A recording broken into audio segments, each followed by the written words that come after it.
കേരളത്തിന്റെ രാഷ്ട്രീയ ഭൂപടം തന്നെ മാറുകയാണ് എന്ന് തന്നെ പറയേണ്ടി വരും. തദ്ദേശ സ്വയംഭരണ തെരഞ്ഞെടുപ്പിൽ ഭരണവിരുദ്ധ തരംഗത്തിന്റെ ആ ഞെടിക്കലിൽ CPM-ന്റെ ഉരുക്കുകോട്ടകൾ ഒന്നൊന്നായി തകർന്നു വീണു കഴിഞ്ഞു. ജനവിശ്വാസം ആർജിച്ച് അഴിമതിക്കെതിരെ പോരാടി UDF കരുത്തിട്ട് തിരിച്ചുവരവ് നടത്തുമ്പോൾ കേരളം ഉറ്റുനോക്കുന്നത് സത്യസന്ധമായ രാഷ്ട്രീയത്തിലേക്കാണ്. എന്നാൽ ഇവിടെ നടക്കുന്നത് മറിച്ചാണ്. അഴിമതിയുടെയും അധാർമികതയുടെയും രാഷ്ട്രീയമാണ്. അല്ലായിരുന്നെങ്കിൽ വിശ്വാസികളുടെ പുണ്യഭൂമിയായ ശബരിമലയിൽ കേരളക്കര ഒന്നാകെ ഞെട്ടിക്കുന്ന സ്വർണ്ണക്കൊള്ള നടക്കില്ലായിരുന്നു. അയ്യപ്പ ഭക്തർ സമർപ്പിച്ച സ്വർണത്തിൽ 500 കോടിയിലധികം രൂപയുടെ വെട്ടിപ്പ് നടന്നുവെന്ന് രമേശ് ചെന്നിത്തലയുടെ വെളിപ്പെടുത്തൽ ഒരു അന്താരാഷ്ട്ര കള്ളക്കടത്ത് മാഫിയയുടെ ഇടപെടലിലേക്ക് വിരൽ ചൂണ്ടില്ലായിരുന്നു. എന്തുകൊണ്ടാണ് അറസ്റ്റിലായ മുൻ ദേവസ്വം ബോർഡ് ഭാരവാഹികൾക്കെതിരെ ഭരണകക്ഷി ശക്തമായ നിലപാടെടുക്കാത്തത്? അതുപോലെ കട്ട സ്വർണം എവിടെ പോയി? ഈ ചോദ്യങ്ങൾക്ക് മുന്നിൽ സർക്കാർ പതറുകയാണ്.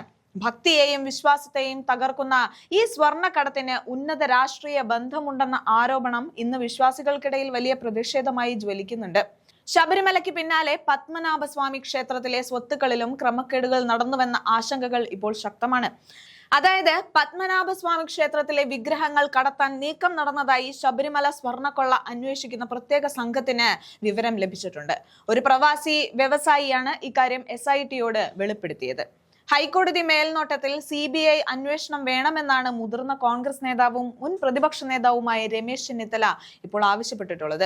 അതുപോലെ നിലവിലെ അന്വേഷണം അട്ടിമറിക്കാൻ ശ്രമം നടക്കുന്നതായി പ്രതിപക്ഷ നേതാവ് VD സതീശനും ആരോപണം ഉന്നയിച്ചിട്ടുണ്ട്. 2 ADGP-മാരാണ് ഇതിന് ചുക്കാൻ പിടിക്കുന്നത് എന്നാണ് VD സതീശന്റെ ആരോപണം. എന്തായാലും ആചാരങ്ങൾക്കും വിശ്വാസങ്ങൾക്കും വില കൽപ്പിക്കാതെ ക്ഷേത്ര സ്വത്തുക്കളിൽ കണ്ണുവെക്കുന്ന നിരീശ്വരവാദികളായ ഭരണകൂടത്തിന്റെ കള്ളക്കളികൾക്കെതിരെ ശക്തമായ കാവലാളായി കോൺഗ്രസ് എപ്പോഴും ഉണ്ടാകുമെന്നതിന് തെളിവാണത്. അതുകൊണ്ട് തന്നെ വിശ്വാസികളുടെ അവകാശങ്ങൾ സംരക്ഷിക്കപ്പെടുമെന്ന് ഉറപ്പു നൽകാൻ കോൺഗ്രസിന് മാത്രമേ കഴിയൂ എന്ന ബോധ്യം ജനങ്ങൾക്കിടയിൽ ഇപ്പോൾ പടരുകയാണ്. അപ്പോഴാണ് തദ്ദേശ തെരഞ്ഞെടുപ്പിൽ ജനം നൽകിയ തിരിച്ചടി ഉൾക്കൊള്ളാൻ കഴിയാതെ CPM ആക്രമണത്തിന്റെ പാത സ്വീകരിച്ചിരിക്കുന്നത്.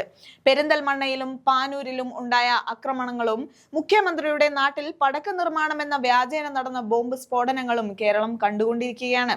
തോറ്റാൽ അക്രമം, ജയിച്ചാൽ അഹങ്കാരം എന്ന CPM ശൈലിയെ ജനം മടുത്തു കഴിഞ്ഞു. ഇതിനെല്ലാം പുറമെയാണ് ഇതര സംസ്ഥാന തൊഴിലാളിയെ തല്ലിക്കൊന്ന ആൾക്കൂട്ട കൊലപാതകം. കേരളത്തെ അപമാനത്തിന്റെ ഭാരം കൊണ്ട് തല കുനിപ്പിക്കുകയാണ് ഈ സംഭവങ്ങൾ എല്ലാം. എന്നാൽ ഈ ഇരുണ്ട സാഹചര്യത്തിലാണ് പ്രത്യാശയുടെ ഒരു കിരണമായി കോൺഗ്രസ് ഉദിച്ചുയരുന്നത്. അഴിമതിയും ആക്രമണത്തിനുമെതിരെ ജനങ്ങൾ കാണിക്കുന്ന എതിർപ്പാണ് വരാനിരിക്കുന്ന നിയമസഭാ തെരഞ്ഞെടുപ്പിനുള്ള വ്യക്തമായ സൂചന എന്ന് തന്നെ നമുക്ക് പറയാൻ സാധിക്കും.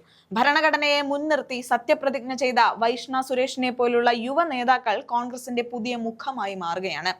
അവരിലൂടെയെല്ലാം കോൺഗ്രസിന്റെ നല്ല ഭാവിയെ നമുക്ക് കണക്കുകൂട്ടാൻ സാധിക്കും. അഴിമതിക്കാരെ പുറത്താക്കാനും കേരളത്തിന്റെ മതേതരത്വവും വിശ്വാസവും സംരക്ഷിക്കാനും UDF-നോടൊപ്പം കേരളം ഒരുമിച്ച് നിൽക്കുമെന്ന വിശ്വാസം ഇപ്പോൾ ഓരോ കോൺഗ്രസ് നേതാക്കൾക്കും ഉണ്ട് എന്ന് തന്നെ പറയാൻ സാധിക്കും.